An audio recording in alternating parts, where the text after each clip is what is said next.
Hello, everybody. This is Noah and John, and we are from UrbanDigs. And today we'll be talking Manhattan.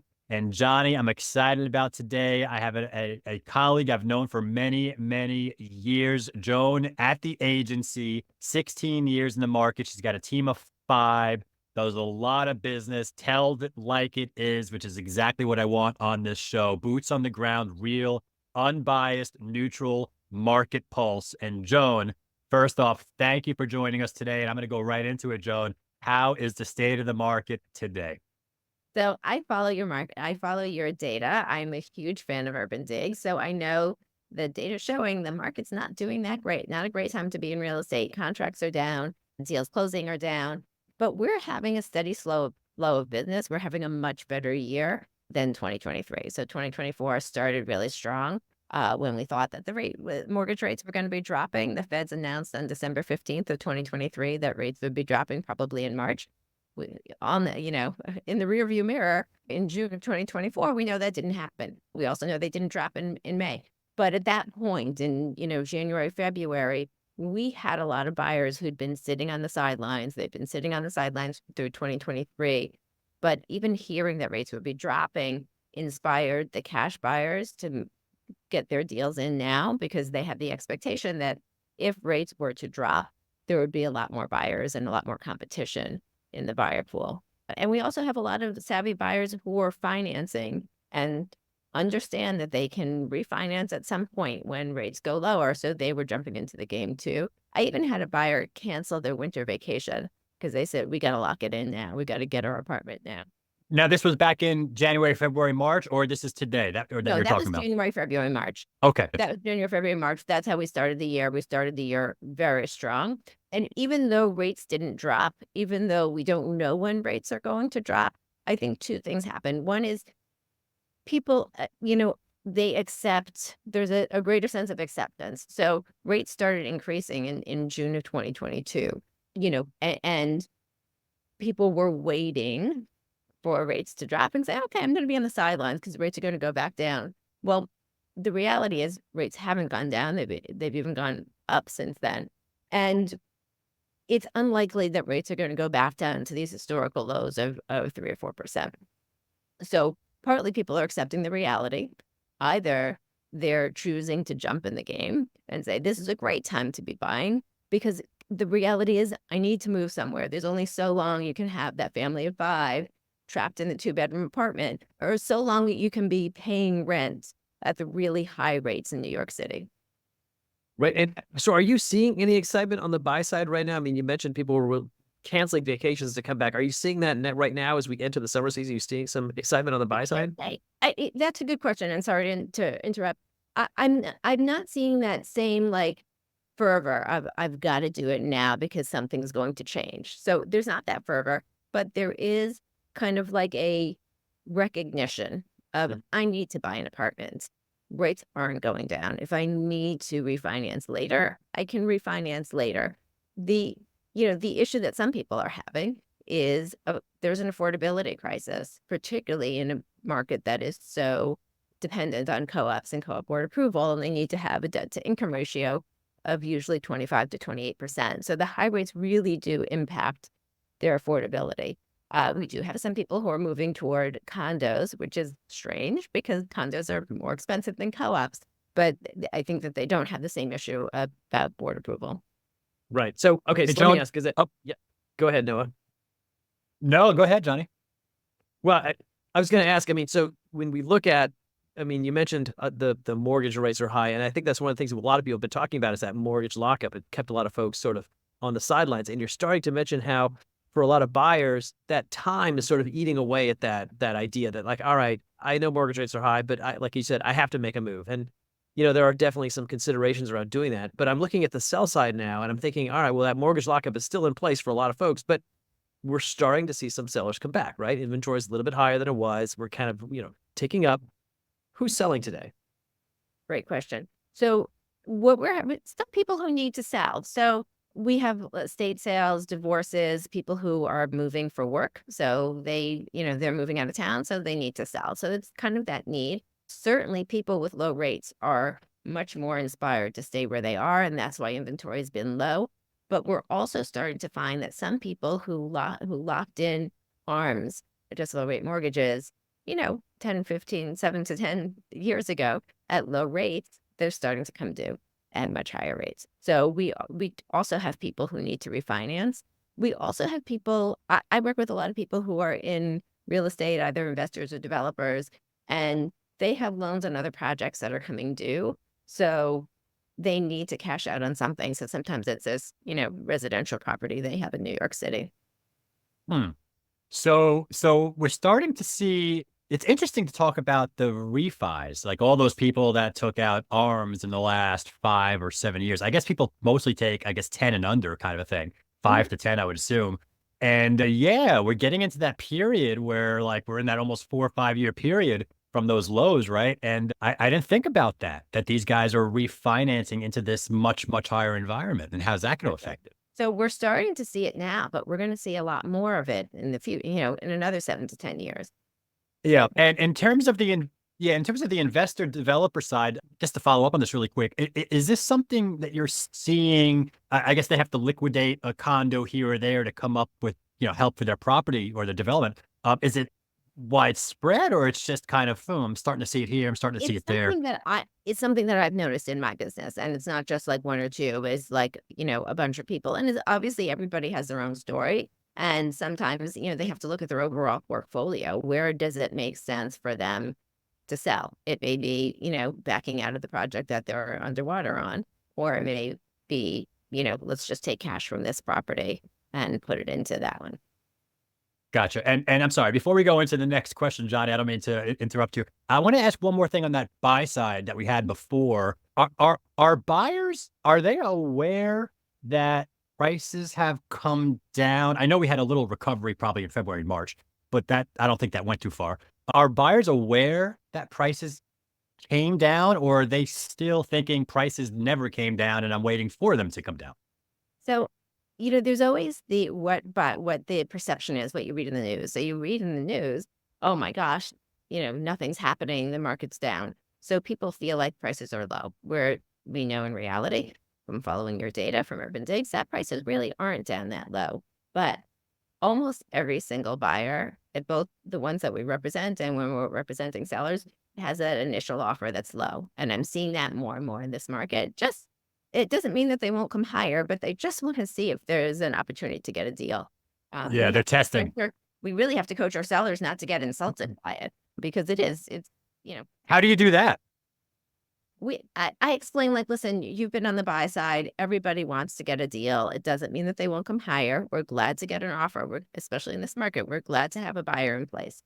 So let's negotiate, but you don't need to go down there. It doesn't mean that you need to accept the offer. It doesn't mean that you need to go that low, but just, let's say that we Engage. let's Yeah. negotiate, let's engage them. And usually, often they'll come higher, sometimes they won't. Interesting. So, Joe, one of the things you mentioned earlier is sort of the idea you talked about affordability, and this is a little bit of a non sequitur, I guess.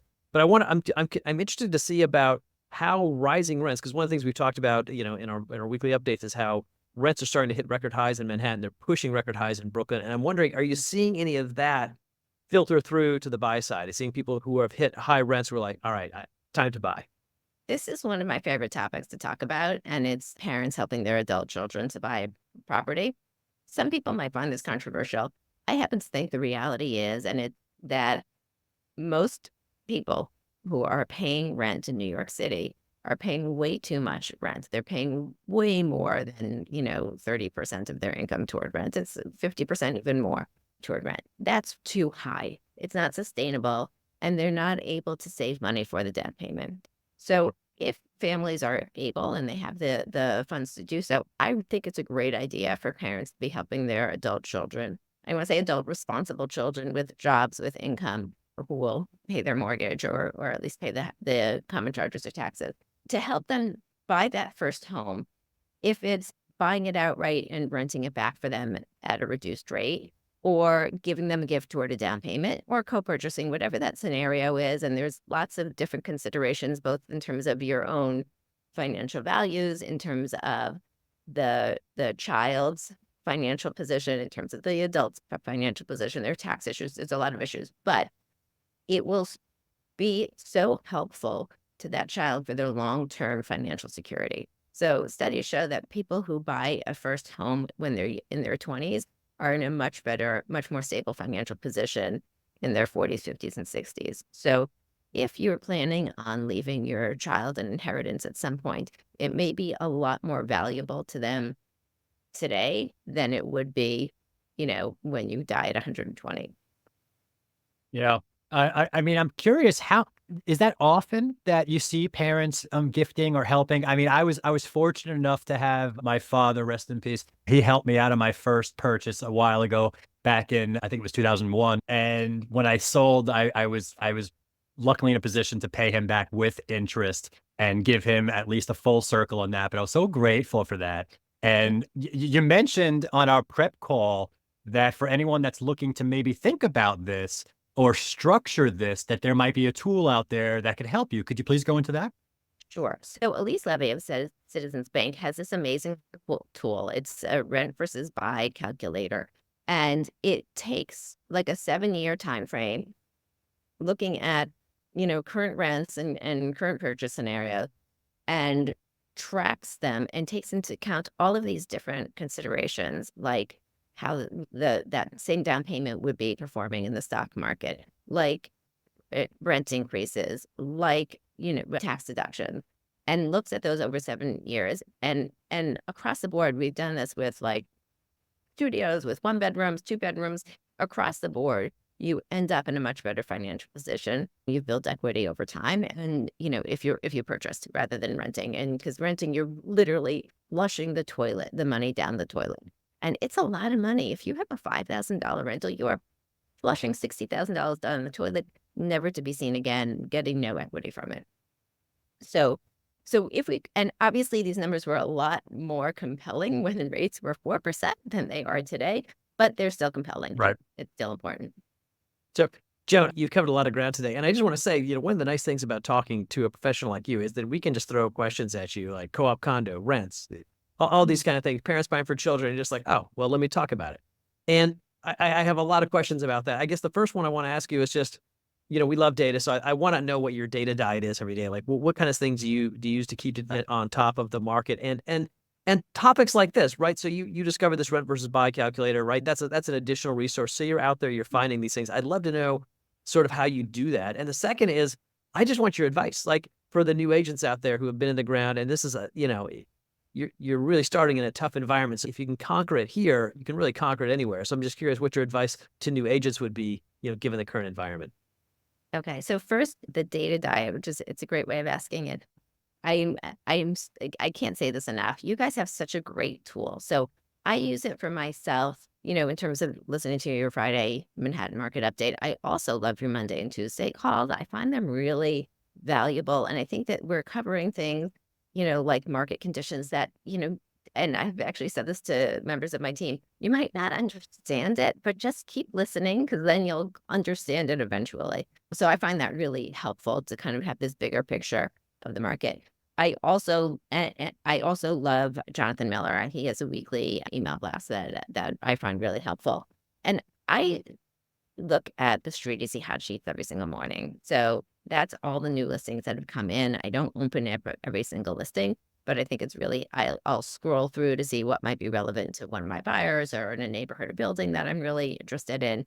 And I find that's really helpful just to have this greater overall sense of the market. I love that data diet. Jonathan Miller is the best, and I love that you're looking at the Street Easy hot sheet just to keep that pulse of the market. But I'm not going to let you out of the second part of this question, Joan. Okay.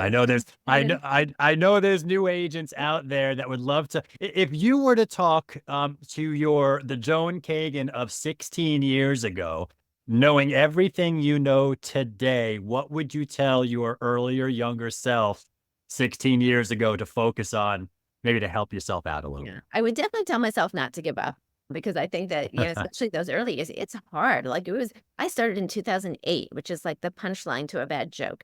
It was grad school. I mean, I really spent like a good 2 years of churning and burning. In retrospect, I have no idea how I had that much stamina to be working that hard and making so little money. But once like 2010 hit, and was so prepared that I had an amazing year, and things just like snowballed. It was a really great year. So what I would tell people, and I think this goes back to kind of what happens is there's so much negativity being thrown at us, so much bad news, and so much that's out of our control. If it's, your buyer got turned down by a board, your offer wasn't accepted, someone backed out, or they're not, a good friend's not using you to use their listing. So many, a bank, which we're finding out more and more, bank refused to loan in a building at the last minute, right before closing. So there's all this negativity, and sometimes your buyers they're not necessarily mad at you, but they're really mad and upset and scared. So they may take it out on you. So I like this phrase about being like Teflon, like just not absorbing it and kind of letting it flow off of you, because it's really important when we're interacting with people all the time. I use a phrase, mojo, like you need to have this positive attitude and confidence when you're going out into the world, when you're meeting with your clients, when you're talking with other agents. If you're like kind of beaten down and you're kind of approaching it with like looking down and slouching because that's how you're feeling, you're not going to be that effective. But if you're just feeling good about things and saying, you know what, doesn't matter, I got this, we'll figure it out, you're going to be a lot more effective. So that's not easy. That's a really hard skill to learn. I think most agents I've spoken to have said they cried quite a bit their first year. And then it gets Well, I think it's a real, it's a fantastic point, because I mean, look, it's a real fake it till you make it, because you really have to portray confidence. And so, you have these things like, oh, guess what? The bank's not going to fund. It's like, it has to come at you and just like wash around you, because like, oh, that's not a big deal. We'll figure this out. And if you're like, oh my God, the client is hanging on every word and they want someone to hold their hand. And if you're shaking too, obviously that's not really, it doesn't really give the sense that the deal's going to get done. There's a lot of value I'm learning in like kind of taking that deep breath, taking a deep breath before you respond, taking a deep breath and like finding the solution before you respond, and taking a deep breath before you're kind of confronting or sharing bad news. And this is another thing I think that's really important for agents to know, is we do have to share bad news. There have been times, we've been through some pretty tough markets recently where I've, had to call every single seller with bad news. Like, here's what the market's doing. It's not good for you. We need to be comfortable sharing bad news. It is a kind thing to do to let your client know the reality of the situation, and it's not always good. So we need to be careful about that. We need to be mindful that these are really big decisions. These really are huge considerations for our clients. So we need to be sensitive to them, but we also need to do the kind thing, which is give them the information so that they can make educated decisions. I absolutely love this last few minutes, because nobody talks about it. Everyone always talks about like actions that you could take, newsletters, marketing, data. And what you just said there in the last few minutes, I mean, I have shed a tear in this business. Those people that know me from 15 years ago know I was transacting with you guys in the field for years building UrbanDigs. And I've shed a couple of tears when you lose a $90,000 commission check that you spent months and months and months, not 2 months, but like 8 months with a buyer. And then you have an accepted offer and they throw out a contract. And then you find out 2 weeks later, they threw out 2 contracts and they decided to go with someone else that no one ever brought up. You had no idea about this. And you were a backup the whole time. And you find out later, and you got to tell you, it is heartbreaking sometimes. And it could affect you emotionally. And you got to just let it bounce off you and move forward. And it's hard. It's hard when you go through that kind of thing. What's that Lebowski phrase? Grown men cry too. For anyone that knows the Big Lebowski out there, it's true. And unless you've lived through it, for any of those newer agents out there that haven't experienced some of these things, mentally prepare yourself that this could happen, because it's out of your control sometimes, and there's nothing you can do about it. Excellent advice. Excellent advice. I thought this was great. John, you have any final questions for Joan? I just want to reiterate what Noah said. I think it's a fantastic point. And it's not that these calls get easier when you have to make a bad news call. It doesn't get any easier. But if you can put it in the context of, this is my process, and I go through my process and I'm better at the end of the process, then the process becomes easier, even though the calls are always difficult. I think calls are always difficult, but if you've done them, it gets easier because you are more familiar and you know what, I'm going to have this call. It's going to be hard and everything's going to be okay. It's still going to be Yeah. okay. We're still going to get the property sold and, my client will be able to move on. I'll be able to move on and it's going to be okay. Yeah, you got to be a professional. You got to be a confident professional, and you got to just tell it like it is, and you gotta move on. Excellent, excellent, excellent. Joan, thank you for sharing 20 minutes with My us and giving pleasure. some nuggets of wisdom of what you're seeing out there. That is Joan Kagan of the agency. That is John Welkup. I am Noah Rosenblatt. We are of UrbanDigs. This has been Talking Manhattan, and we will catch you guys next time. Great. Thank you.